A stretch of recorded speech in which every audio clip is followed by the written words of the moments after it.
Hello, everyone, and welcome to the review for your Marketing 425 Advanced Digital Marketing final exam. It's going to be a little different than a lot of reviews that you've done in that I have taken a lot of little bullet points of information that you should know for the exam and just compiled them. So we're gonna jump around a little bit, and there's gonna be a lot to go over. So without further ado, let's get started.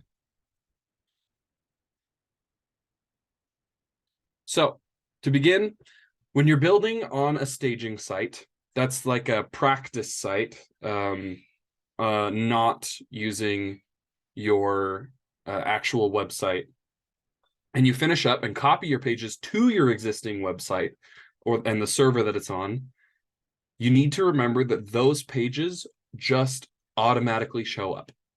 No additional actions are needed. Once they're on your site, they're on your site, and you don't have to then go in and enable something or do anything else. So just remember that. Once you copy your pages to your existing site or server, you don't have to do anything else. Bots and other unwanted traffic can be filtered out of your data in Google Analytics at the view settings level. So you're going to want to remember that the view settings level, do you want to view the data that bots and other unwanted visitors are generating? Then turn off that setting. So the view settings level is where you filter out bots and other unwanted visitors.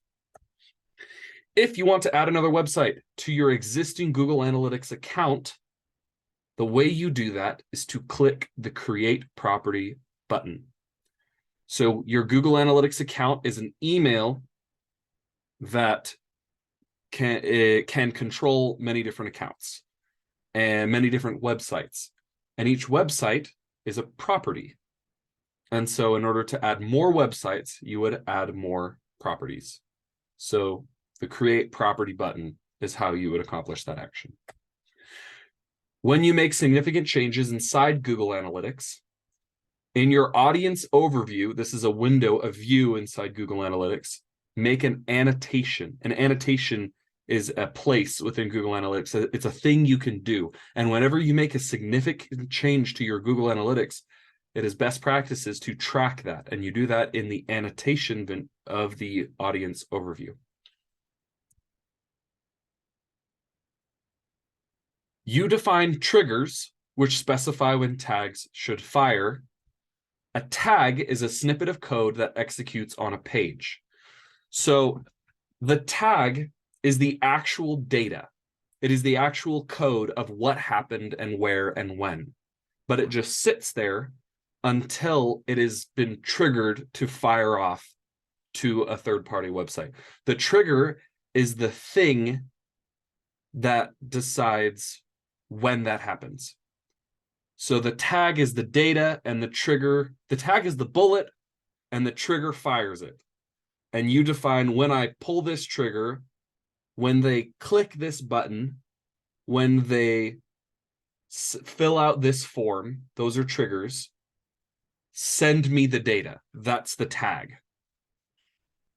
And the reason and you need to know that it goes to third parties. Tag manager doesn't just go to itself. It goes to somewhere else. Most of the time, that somewhere else is Google Analytics, which counts as a third party, even though it's Google Tag Manager and Google Analytics. The reason why you need to remember that it's a third party is because there are other analytics software packages.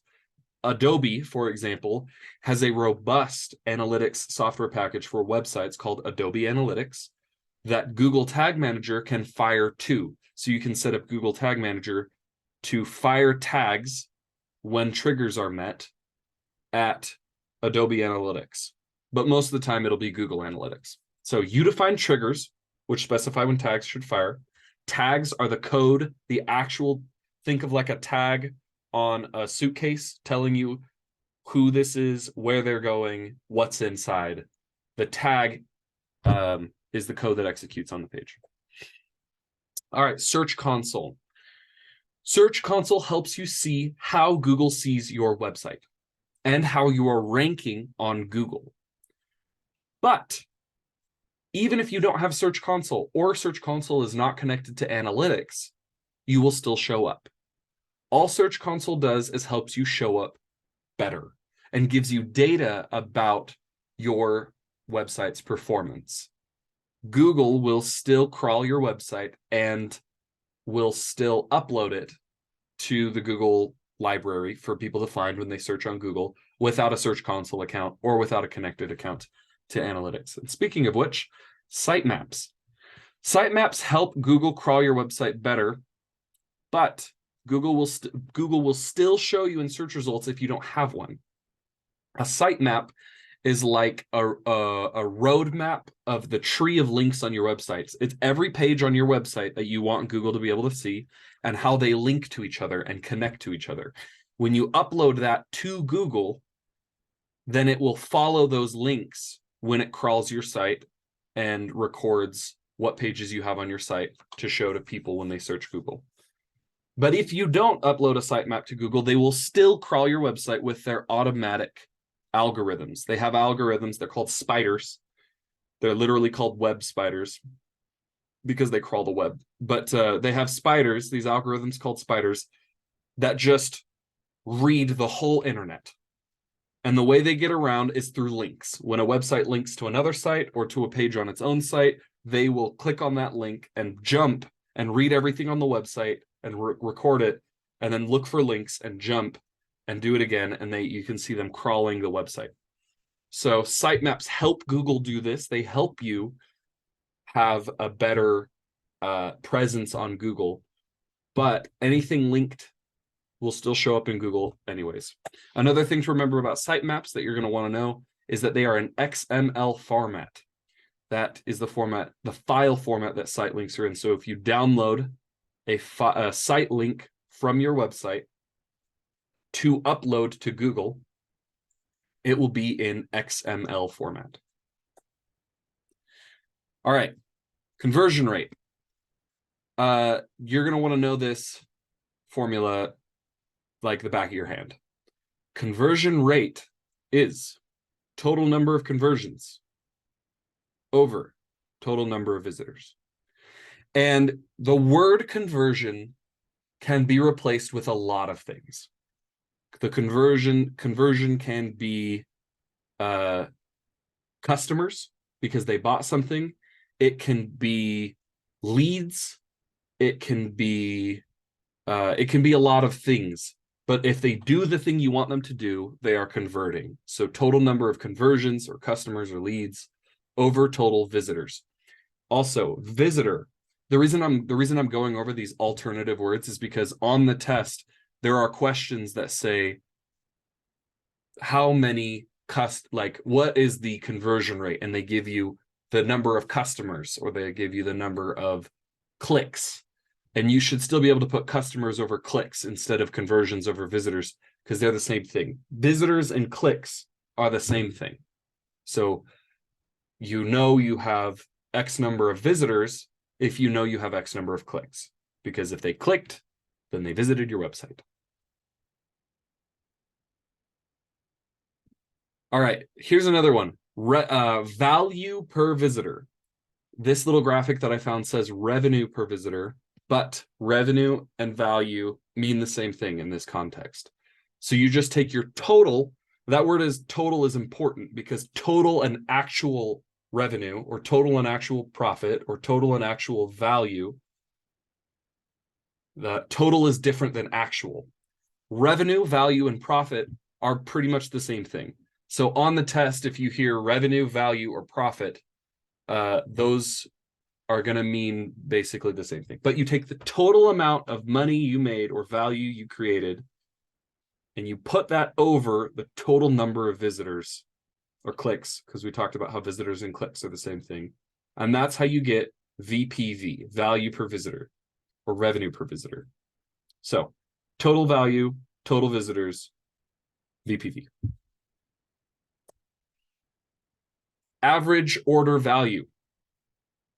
This one, you take the total value, so it's like revenue per visitor, but instead of sticking it over visitors, you only stick it over conversions. So this is purchases or form fills or leads or orders taken. It's the converting action. So conversions, total value over total conversions. That tells you your average order value. Okay. All right. Working it backwards. We're going to do some math. So there's going to be a lot of questions on the test, basically like this. A website got 43,210 visitors last month. This produced 470 customers. The average order value is $71.50. What is the value per visitor? So remember, value per visitor, VPV, but the value over the number of visitors. Well, we know how many visitors we have. It's in the question, 43,210. So stick that on the bottom of the equation right here. But we need to know how much value we've created. We know that we have had a $71 order, $71.50 order 470 times, because we produced 470 customers and they each on average made $71.50. So we multiply $71.50 470 times and it gives us $33,605. That is our total value. We put the total value over the total visitors and we get 77 cents. That is how we calculate the value per visitor out of that question. A website got some visitors. This one is not going to give us how many visitors we have. 10% turned into leads. 50% of those leads turned into customers. A customer is worth $500. So when you have a lead and then an additional,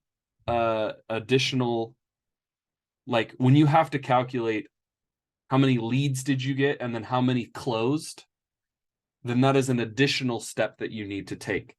So this one wants a value per visitor given just the percentage of leads and customers. So we have to work backwards from this one. We know that a single customer is worth $500. And we know that only half of our leads turn into customers. So multiply $500, 0.5 to divide it in half. And we know that only 10% of our visitors turned into leads. So we have to take the 0.5, the result of 500 times 0.5 and times that by 0.1. That gives us $25 per visitor. So to work through that again, $500 is how much a customer is worth. The 50% of our leads turn into customers. So we have to divide it in half to see how much that value is spread across all our leads. And then we have to divide it again by 0.1 to find that value divided across all our visitors. Another question. This is basically the same as the one before, but all they're asking is which lever we pull. The cost to get a customer is $90. Which lever do you pull? So for this is just smoke and mirrors. This is distraction. A website got some visitors. That doesn't matter. 10% turned into leads, 50% turned into customers. For this question, that doesn't matter either. All we're looking at is how much does a customer worth and how much does it cost to get one. So in this case, it is $90 to get a customer, and that customer is worth $500. So you are paying $90 to get $500. That is an incredible rate of return, and you just want to pump traffic. You don't have to make that rate of return any higher through the other levers, just traffic. So when you see a question on the test like this, and it says, which lever do you pull? Find cost per customer and then how much each customer is worth, cost per conversion, each conversion is worth. And then if a customer is worth way higher than the cost to get one, then that is a traffic lever. If not, then it's either average order value or conversion rates. All right. The click attribution models are something you should know for the exam. The first click and last click we'll start with. Those ones are the easiest. For first click and last click, those are the only clicks that matter. In last click attribution, the only click that gets any of the credit is the last click before the conversion. So even if they clicked on their phone and then on their computer and then on their phone again, it is only the second phone click that gets any credit. The computer and the first phone click don't matter at all. In the first click, it is only the first click that gets any credit. 100% of the credit goes to the first click. And so if they clicked on their phone and then their computer and then their phone, and then it doesn't matter what they've clicked on later. If they convert at the end of that process, all of the credit goes to the first click. Linear means it is divided equally among the number of clicks there are. So if there were 4 clicks in the process towards conversion, they clicked on an ad and then something else, and converted, then each one of those clicks gets 25%. If there are 5 clicks in the journey, then it's 20%. If there are 10 clicks in the journey, then it's 10%. Position-based gives an equal preference to the first and last click, and then divides the rest among the clicks between them. Time decay, it's in the name. The further back, the less important the click. The most important click is the one right before the conversion. And then data-driven means an algorithm chooses. This is generally the most accurate, but it requires big data sets. And so you have to be spending a lot on your pay-per-click to have enough data for data-driven click attribution.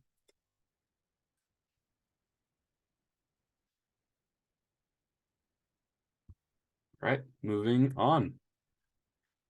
Tag Manager. Google Analytics automatically tracks a lot of things on your website. But one of the things that cannot track is clicks off page.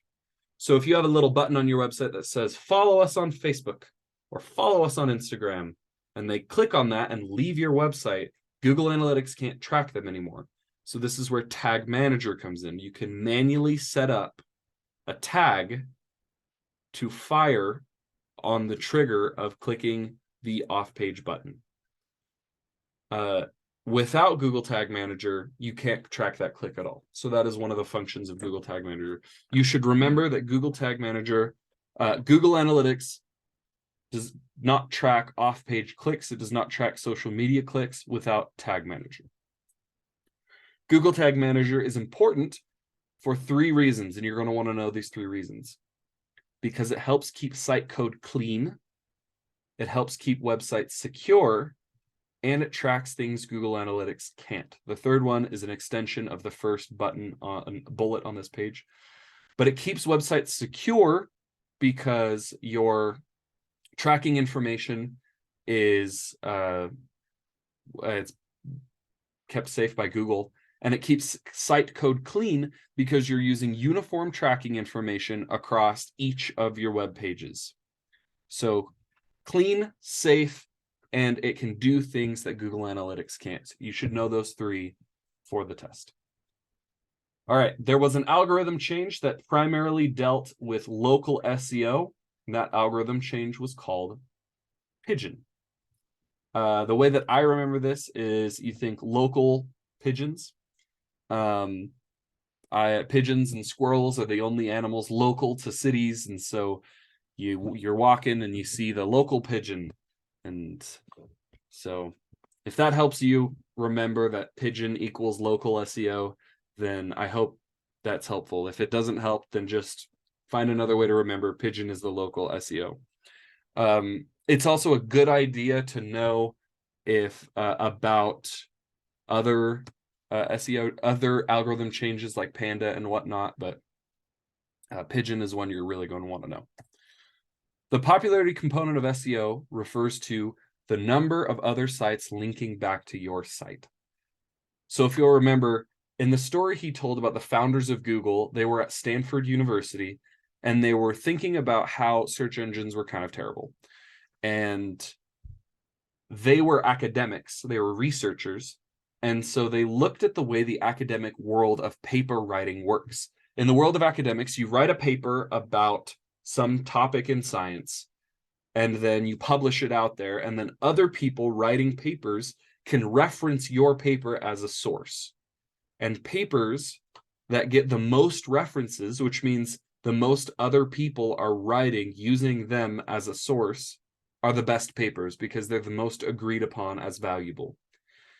The founders of Google thought this was a really good idea, and it kept science scientific because it encouraged consensus. And they thought, why not the internet? So they built an algorithm that scanned the internet and found which websites had the most links to them from other websites.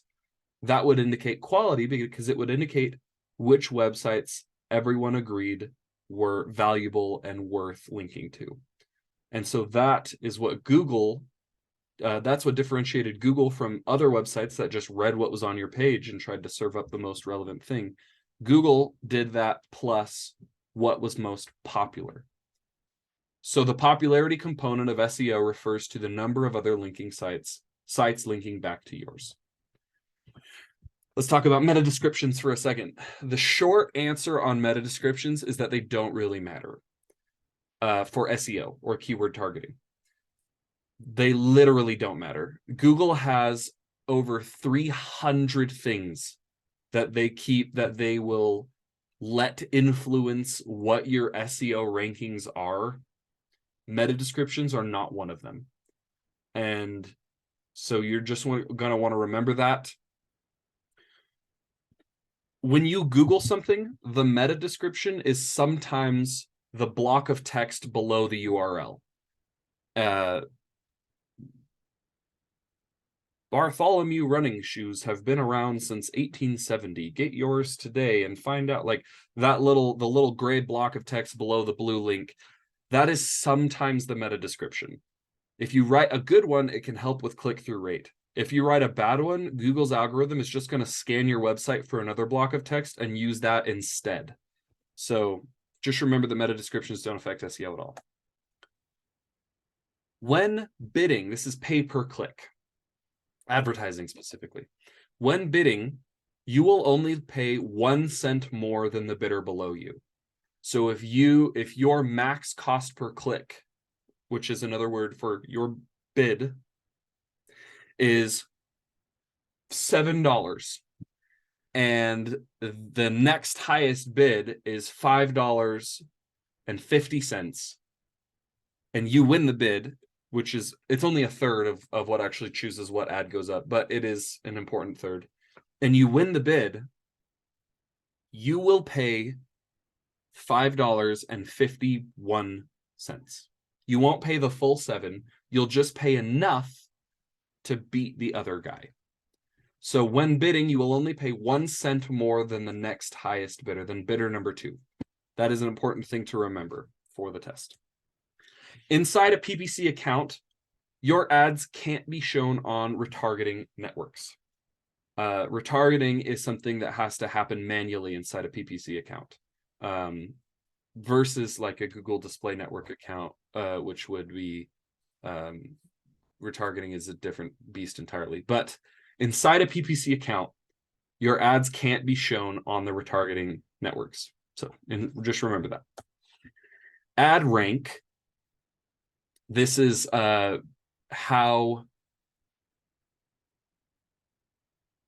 ad rank is the determining factor for if your ad gets shown and in what position. It uses your max CPC, your max cost per click. That's your bid. That's your $7. And your quality score in its calculations. So you need to remember that it uses both your bid and your quality score. Your quality score is how basically the quality of your ad. Is it relevant to what they're searching, to the keywords you're going after? Is the landing page relevant to the keywords they're going after? Do they, when the people who do show up and click, do they stick around? Do they convert? All those things determine the quality of your ad and the relevance of your ad. So it uses both the bid and the quality score. You're going to need to know that both max CPC, which means bid, those mean the same thing, and your quality score go into what determines your ad rank. The final URL, this is where you at the page you actually end up on, doesn't affect the performance of PPC. You can't even see it. When you're advertising on Google, there are two different things called URL. And one of them is the final URL. That is the actual page, the landing page you're directing people to. And the other one is the shown URL. This can be whatever you want. So when you type something into Google and you see those little ads that look like search results and it says www.nike.com/running shoes, the actual URL that you're going to is not going to be nike.com/running shoes because that's just the shown URL. The actual URL you're going to will probably be /summer 2023 /running shoes /sales, such something really long and ugly, but unique. So the final URL doesn't affect the performance of PPC because you can't even see it. Remember that. Google AdSense accounts let you put Google ads on your site. So if you're a blog owner, you got a lot of people reading your blog, you want to monetize that. For your website, you will go to Google's AdSense and then make an account and then put that on your website. That lets Google, think of it, Google sense what your website is about and then use that sense to place ads on your website. So you're going to need to know that Google AdSense accounts let you put Google ads on your site. All right. Why buy space through the Google Display Network? There's a couple reasons. First, the two reasons go together. So that you don't have to buy ad space from each publisher individually, one, but you still get to pick what types of sites they will allow to show their ad. In class, Bruce pulled up Deseret News on his computer and showed us all. And it had Google ads up and down the site. So Deseret News, instead of having people go directly to Deseret News and say, put my ad on your website, Deseret News has just put Google AdSense onto their website. And then people who want to advertise on Deseret News go through Google to get their ads on Deseret News. And that way, Deseret News doesn't have to deal with fielding who's going to advertise on them and have to recruit people to advertise on them. And people who want to advertise on Deseret News and sites like it don't have to go to all of them individually. Everyone goes through Google. And so Google will say, we have all of these news sites. And you say, I want to advertise on news sites. And then you put all your advertisements in on news sites. And then each of the news sites gets paid. And each of the advertiser gets wide distribution. And none of them had to individually go and find and talk to each other. So why buy ad space through the Google Display Network? It's to buy ad space for individual publishers without having to go through individual publishers, but still pick what kinds of sites they are. You're going to need to know what cross-device conversion is. Cross-device conversion is the tracking method that allows you to track conversions across devices. So if someone is on their phone and they click on an ad and then they just leave it, and later they're on their computer and they click on an ad and they just leave it, and then even later they're on someone else's computer but they're still logged in to their account and they finally click on that ad and convert. Cross-device conversion allows you to track the whole journey across phone to computer because you're crossing devices in your conversion tracking. Sometimes in the search network, in your Google search ads, things are going well and you want to spend more. And there are specific ways to do that. First is you can test the Google Display Network. Bullet 1 on this is about why you would want to be on the Google Display Network. Generally, this is for advertising accounts that are already doing pretty well. Second is remarketing. So this is manually uploading a list of consumers that have already dealt with you, and then you can go after them. And then last is add keywords. Simply broaden your search. You're going after 5 keywords, you're spending $500. If you want to spend more because things are going well, then go after 10 keywords and try to spend $1,000. So you can test the Google Display Network, you can do remarketing, and you can add keywords. So those are ways to spend more in the search network. You should remember those. All right, website metrics. We're going to start doing some math, and there's going to be some problems on the test that require you to do math. Problems like this. Your PPC ads have received 40,000 impressions. The click-through rate is 3%. Your average cost per click is 85 cents. Your conversion rate is 4.5%. And new customers, so that's conversions, new customers are worth $150. What is the value per visitor? So remember, the value per visitor is the value over the visitors, total value. Total value over visitors. So how do we get the total value here? Well, we know that we have 40,000 impressions. 40,000 impressions. That's how many people saw our ad. Our click-through rate is 3%. 3% of 40,000 is 1,200. So we have 1,200 visitors. 1,200 people saw our ad and clicked on it. They got to our website. So the visitors, the bottom part of value per visitors, we put in the equation, 1,200. Now we need the value. So we have to keep going. 1,200 visitors, and then the conversion rate is 4.5%. So 1,200 visitors times 4.5%. We have 54 conversions. 54 people made it to our website and then converted. And how much were those conversions worth? They were worth $150 each. So 54 $150 conversions. 54 times 150, 8,100 value dollars generated. So the value per visitor is 8,100 over dollars over 1,200 visitors. That's about, literally, that's exactly $6.75 per visitor. So the value per visitor is $6.75. How many conversions? So we had to figure out how many conversions as part of the calculation for value per visitor. So to run through again how we did it, we had 40,000 people who saw our ad, 3% clicked on it. So 40,000 times 0.03. Of those 1,200 visitors, 4.5% converted. So 1,200 times 4.5% equals 54 conversions. If you paid per click, what would your actual advertising costs be? This is where this average cost per click comes in. Remember, 1,200 visitors means 1,200 clicks.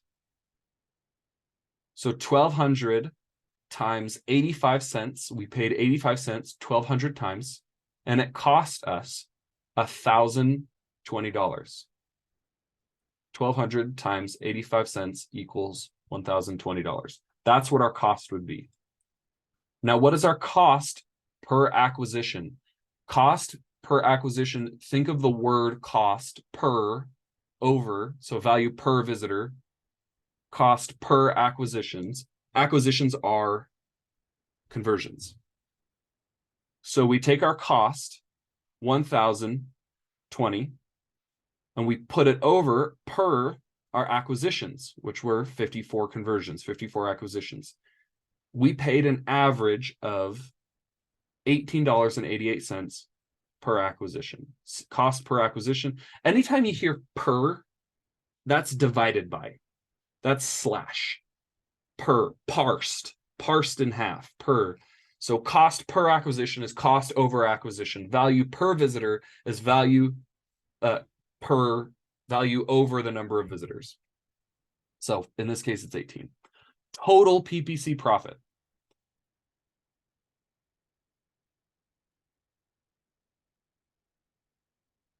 Sorry, that should say actual.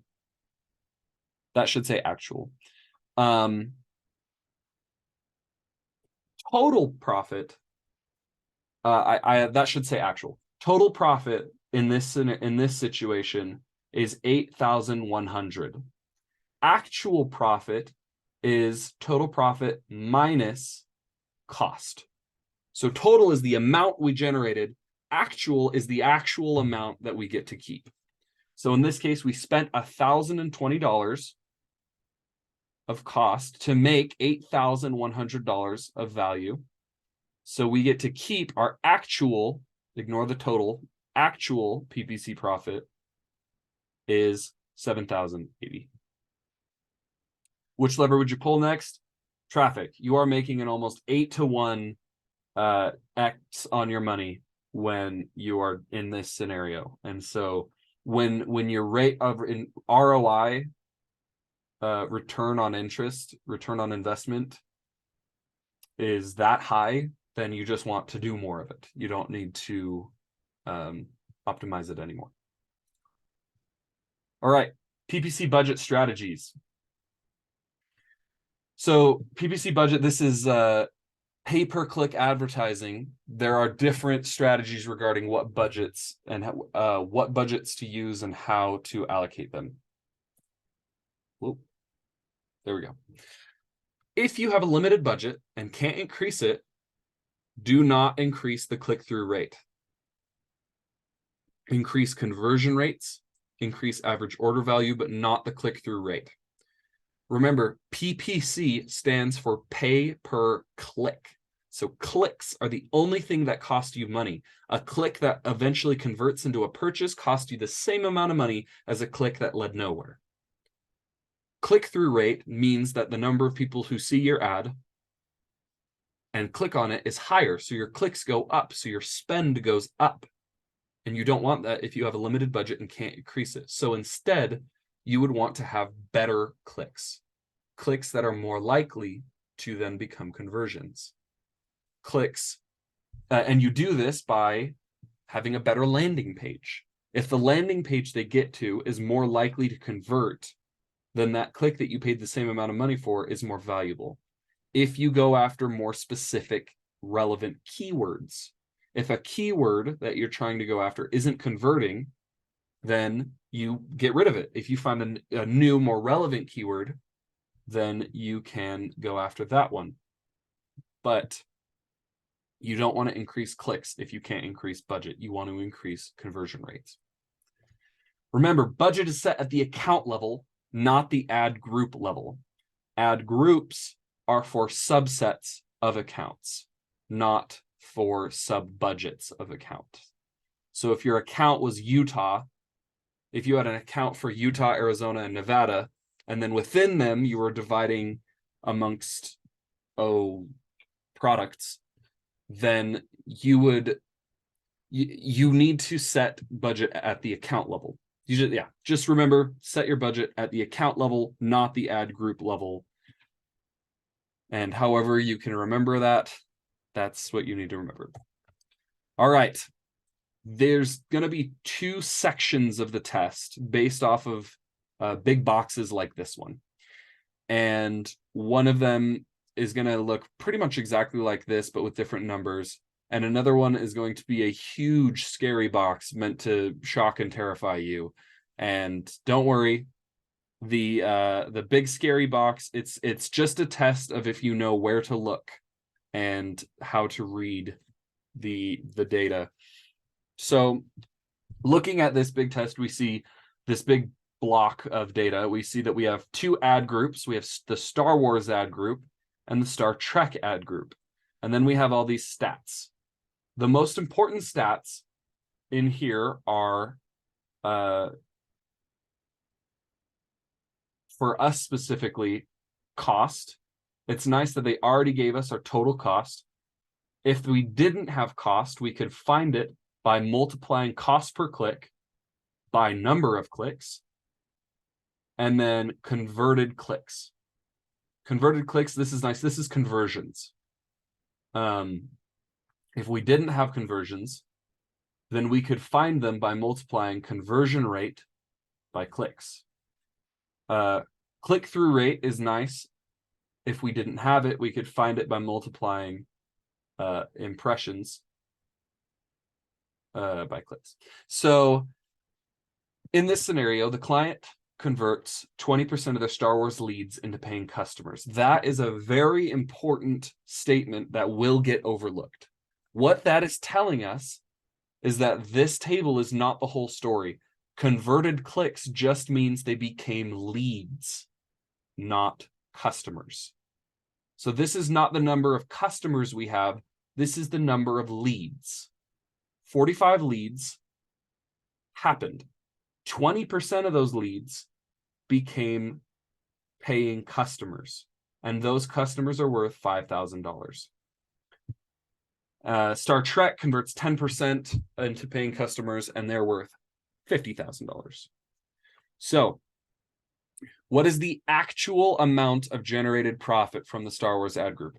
Remember, actual and total are different words. So actual means we're going to have to subtract cost. So there's a couple ways that you're going to get tripped up on questions like this. Number one is you're going to say, oh, well, 45 leads times 5,000 is something like 200,000. 45 leads times 5,000, $225,000. You're going to say, yeah, he made $225,000 profit. That is not the case, because remember, these are leads, and then 20% of them are going to go away. So we have 45 leads, 45 converted clicks, 20% turn into customers. So we have 9 customers, each worth $5,000. We have $45,000 of total profit. But this one's actual profit. So we have to subtract cost. Thankfully, cost is just right here, 909.68. 909, sorry. 45,000 value minus 909.68, $44,090. That is the actual amount of generated profit, because we took the converted clicks, 20% of them into customers. Those customers are each worth $5,000. Subtract the cost of getting them. All right. What is the current value per visitors for the Star Wars ad group? Remember, to get value per visitor, we take total value, not actual. It just had us grab the actual value, but we need the total value. So if you'll remember, that was 45,000, because we had 9 leads. Of the 45 leads, 9 of them converted, and they were each worth $5,000. So $45,000 total divided by over per 548 visitors. 82.11. I think that should actually be 0.12 for rounding up, but it doesn't matter. The value per visitor for the Star Wars ad group is $82.11. All right, what about Star Trek? How are our Trekkies doing? All right, the actual amount of generated profit from the Star Trek ad group. So how did we get to where we're at? Well, let's look. Star Trek ad group had 6 converted clicks. Now, on average, they will convert 10% of those clicks into paying customers.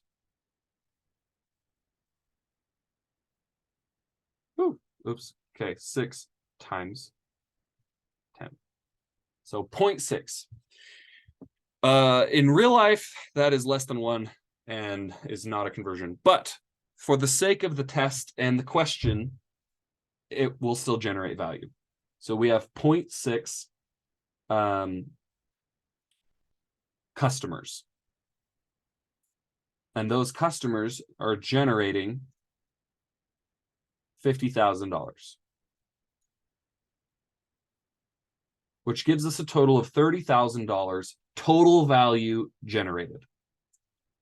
So $30,000 total value generated minus the cost, 752.6, 752.60, 29,247. So to get the actual amount of generated profit, we had to find the total profit, which we use to get value per visitor, and then subtract the cost to get the actual.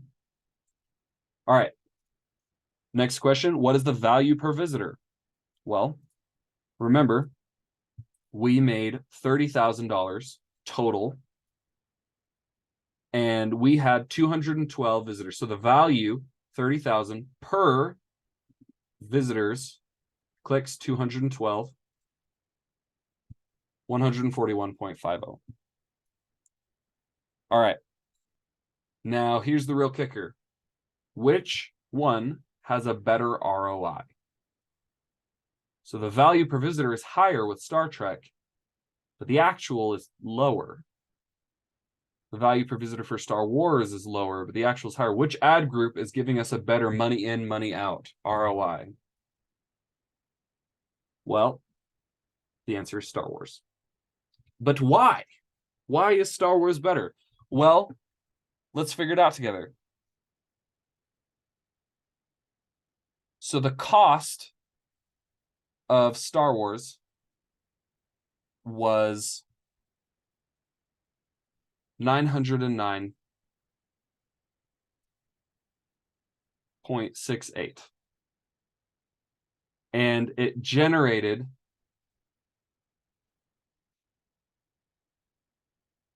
$45,000. Sorry, I switched those. So the 45,000 was generated by 909.68. So we made $49 per dollar spent on Star Wars. And the amount generated was 30,000. And it costs 700 for Star Trek. It was 30. It made 30,000. It cost 752.6 to do. So that means it made us $39 per dollar spent. Both of these, by the way, are incredible. Absolutely incredible. If you can make ROI means how many dollars are you getting out based off of $1 in. So right now you are putting $1 into Star Wars and getting almost 50 out, and $1 into Star Trek and getting almost 40 out. So these are both great. But for the sake of the question, Star Wars is better than Star Trek. All right. General knowledge. So going back up here, you'll see a question that looks pretty much like this one, and you're going to need to know how to do that. And then there's a second question that is much bigger. It's basically the same principles, but there's a lot more ad groups that are thrown at you to kind of scare you. All you need to know, if you know how to do this question, you'll know how to do that question, and you just need to know which ad groups to look for and what to look for, and then how cost and converted clicks and how to apply these principles. If you know how to do this question, you'll know how to do that question, even though there's more ad groups. All right, finishing up. Thank goodness. General knowledge. These are just a few extra things you need to know before we close out this study session. If you have a new client or you yourself are new and you're getting into PPC or online advertising for Google, just do the search network. Start with search. Don't do anything else. Don't do YouTube. Don't do display. Don't do remarketing. Those all come later. Those are extra things you can do if things are going well in search. But starting month 1 with new PPC clients, start with the Google search network only. That is the core. Everything else builds on top of it. These next 2 questions go together. In pay-per-click advertising, your search impression share is the number of impressions that people have searched and seen that you are a part of. So if you have a 50% search impression share, that means 50% of the time when someone searches for something, you are showing up, and 50% you're not. There are a couple of reasons why you wouldn't be showing up, and those are lost impression share. Why am I losing my impression share? Well, it's either ad rank or budget. So if your ad rank, and remember, ad rank is the quality and relevance of your ad, that's from earlier. If your ad rank is low and is losing you impression share, you can't fix that by increasing your budget. You have to increase your ad rank. You have to fix your landing page. You have to fix your keyword relevance. You have to fix your ad quality. If you're losing impression share because your budget is too low, then your ad rank isn't going to help at all. It probably means your ads are great. Your budget is, the fuel in the ad tank is just not enough. So you'll need to increase your budget. And then after that, you can do other optimizations. All right.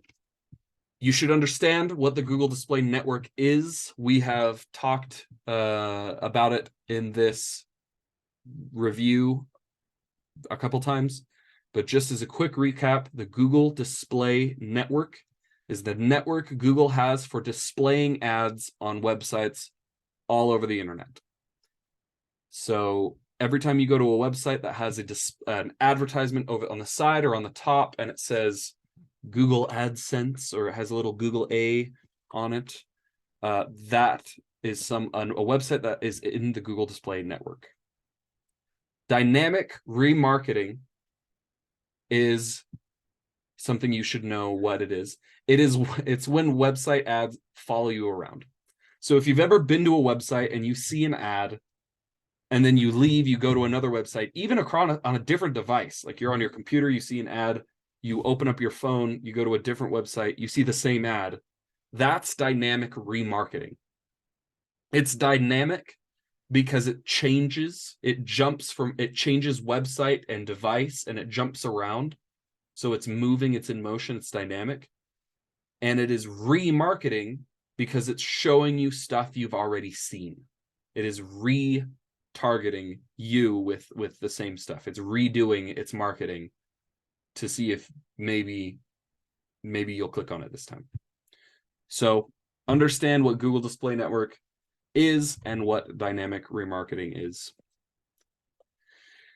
And that is all I have for you today. Thank you for sticking it through to this far. In class on tomorrow, we're going to have another review session with Bruce, so you can ask him lots of questions. And I'm always open for email or for personal study sessions. But you guys got this. You're going to do great. And if you know even half the things that I talked about in this review, then you are going to kill it. So don't stress, make it through finals, and Merry Christmas, everyone.